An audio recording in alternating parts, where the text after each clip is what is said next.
Pamirsa wilujeng pepanggihan malih kaliyan kula wonten ing adicara Sabda Daring Rahayu. Nah, kados ingkang dados rencana kula badhe ngedumper saking Injil Matius. Nah, samenika kita sampun dumugi Matius 1 ayat 7 lan badhe kula waosaken ngantos 8a nggih. Makaten suraosipun.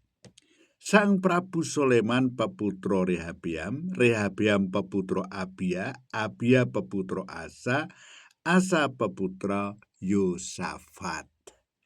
Makaten pangandikanipun Gusti kula ngaturi irah-irahan wiwitan mundur iku kawiwitan anggone ora mbangun turut nggih. Munduring urip iku kawiwitan awit ora mbangun turut. Kadang kula nalika kita maos sarasilah Gusti Yesus saged ugi kita gadah pamanggih nami-nami menika namung tulisan sejarah. Nanging Sang Roh Suci ngersakaken kita sinau saking lampah gesangipun sederek-sederek utawi nami-nami ingkang kaserat wonten ing kitab suci menika. Rehabiam, Abia lan Asa menika tiyang tiga dados jejering ratu wonten Yehuda ingkang nedahaken bilih munduripun utawi anjlokipun babagan kasukman menika kawiwitan nalika manungsa boten malih gesang bangun turut dumateng Gusti. Kawitan anggenipun boten bangun turut kawiwitan nalika manah sampun nilaraken Gusti.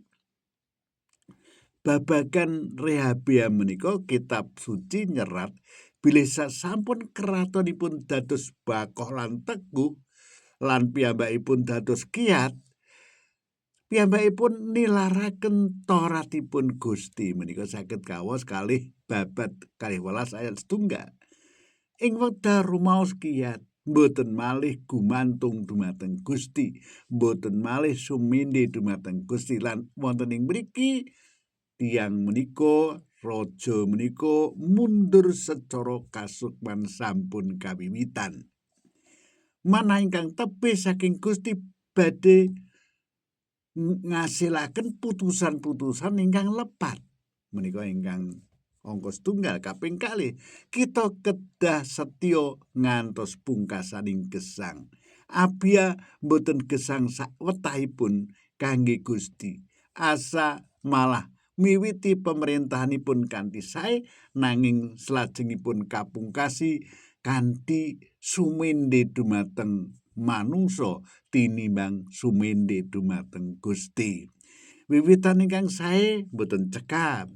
Gusti ngersakaken kita tetep setya ngantos pungkasaning gesang kita. Nek kateng kula ampun ngantos iman kita dados ringkih.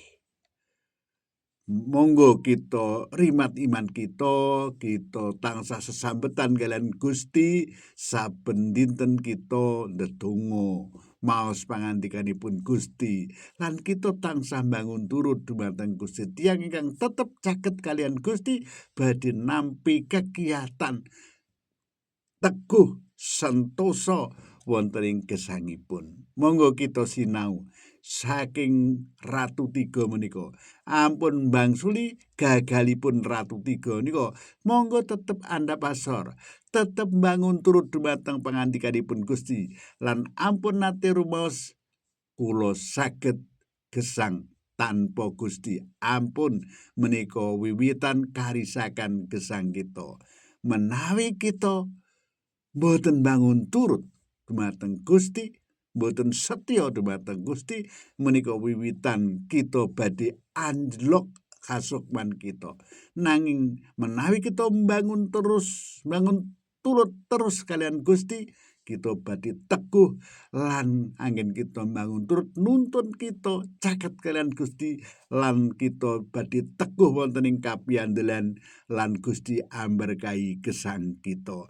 Makaten Sabda Wedaring Rahayu mugi dados berkah. Ampun kesupen like, ampun kesupen subscribe pun nggih kula tenggo lan ugi panjenengan komentar menapa tanggapan panjenengan kula seneng sanget lan kula nyuwun menika panjenengan donga supados menapa ingkang dados adicara kita menapa sinau sekedhik saking ayat-ayat kitab suci wiwit Injil Matius mangke ngantos Wahyu mugi kula tasih diparingi umur panjang. Gusti berkahi panjenengan ngantos pinanggih malih Sabda Wedaring Rahayu candhaipun.